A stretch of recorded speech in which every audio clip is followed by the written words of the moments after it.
Hey, you all, Nick Harris here, Vice President at the Human Rights Campaign. And I just came off of an incredible interview with none other than Ginger Minj, winner of RuPaul's Drag Race All Stars. And y'all, we were talking about biscuits and gravy and advocacy and allyship. You do not want to miss this. Check it out. Like, this is the talk of the town. We are excited to have you. And Ginger, how are you? We are in a I am crazy world. good. Well, the world is crazy, and so am I. You know what? We I've love it. always felt like the best way to deal with any kind of crazy is just to meet crazy with crazy. What do you have on the horizon right now? We know you're in Hocus Pocus. You've got plays. What's coming up that folks should know where to find you? What are you doing? Oh, what am I not doing right now? I mean, it's been kind of a whirlwind ever since I got crowned almost 2 months ago for All Stars. I have not had a single day off, which I'm not complaining. That's not me saying anything bad about it. I am just living my dream. I did 20 sold out shows in a row in Right, Provincetown this summer. Now I jumped right into Hocus Pocus Live, and we kicked that right. off a week ago. We're 5 performances in, keep pushing forward. We got 30 more to go. And it's And amazing. it's just, I mean, it's a dream come true. It really is. And then I love after it. that, I've got some TV movie stuff I'm working on and Broadway. Hopefully, fingers crossed, it all works out. I watched an interview with you on the carpet, and you said something that I personally took back. You were comparing drag to almost like an Olympic sport. And you were talking about what it takes to do it. And you said what you loved about the format this year with the show is that it was sort of incremental. You drag is like trial and error. You keep figuring it out. You get better and better. And it's not always a win until you get the big win, Yeah. right? Which is All Stars. But Ginger, I thought about at a time where we're taking some losses, right? But like we don't give up. I was thinking how that could apply to the work we're doing out in community to say, you keep going out there, you don't always get it right, but we keep coming back and figuring out how do we meet the moment that we're in. And I just thought about if everybody took that kind of way to think about it, where would we be, Ginger? How do you sort of compare that frame of thought to the movement? Well, I think, I mean, I approach every aspect of my life that way, and I always have, because I've never been somebody who typically succeeds the first time I try anything. And I don't think that Mhm. anything that you do achieve easily is respected either by yourself or anybody else. So I think the harder that something is won, the harder you work for something, and the Mhm. more of yourself you pour into it, I think the better it is for everybody. It seems like a lot of other people in the world are approaching it the same way. They're like, oh my God, I've watched you 4 seasons and 10 years get knocked down repeatedly. You've been on the ups, you've been on the downs, and you came out the other side. You literally picked yourself up, got better, brushed it off, and did what you had to do to finally succeed. And I think that that's a really great, not lesson, but just example for everybody. What do you do about your haters? You know, a lot of folks may need some level of like, what do you do when the world feels against us? Like, there has to be a level of, I watch the show and I'm like, the shade is real, right? And It so, is how real. do you deal with that? What do you say to folks who, a young person watching this or anybody in community who, is not always feeling the love out there as we go through our day to day? If I had not gone through 3 previous seasons on the other side of it, I don't think that I would have been as prepared as I was to deal with any kind of backlash because everything is so kind of cuckoo bananas in the world. This is something to safely rage about.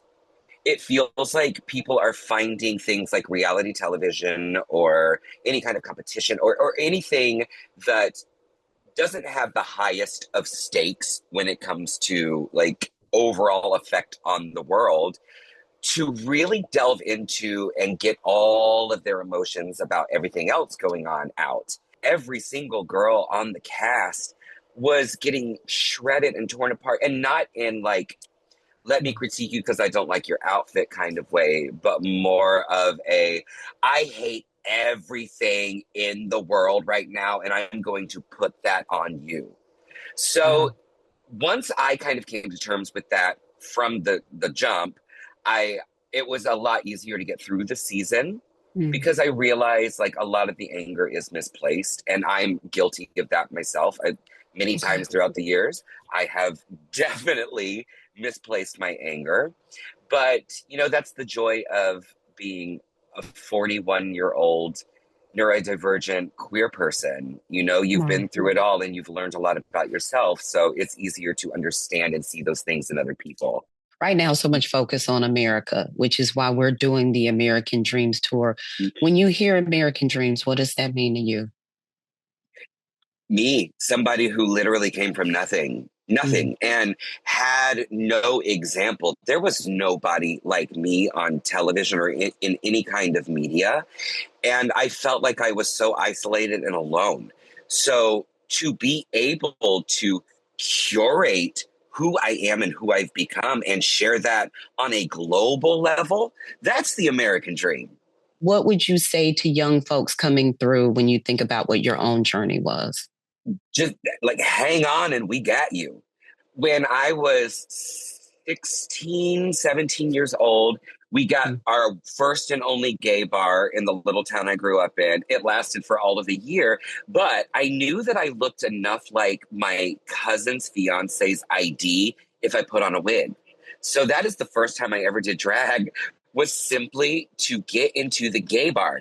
Not to drink. I'm not a drinker. I don't drink. I never really have, but to get into a place where I could find people who were like me, I Okay. suddenly found a tribe. I found people, all of these older queer people who had been through it, who took me under their wing and said, "Make mistakes, baby. I am here to catch you. I am here to pick you up and point you back in the right direction." And because of all of those incredible queer folks, I was able to try things and be bad and be awful and just learn so much about who I am and why I am and what I am, that I was able to become the person that I am today. So I just want them to know that there are so many of us out there who have been through the trenches, that we Right. got your backs. We got your backs. We got your hands. We will get you through this. I We promise. will. That is beautiful. And that is a great note. I do want to ask you this. We're going to transition a little bit to, we do something here called Queen for a Day. What is your favorite comfort food? A homemade biscuit or some crispy fried chicken? Oh, homemade biscuit. I actually knew you were going to say that. Best Call season me of Oprah because RuPaul's. I love bread. Come on, a biscuit. She said a biscuit and a potato. You are not lying, Ginger. Uh, Hmm.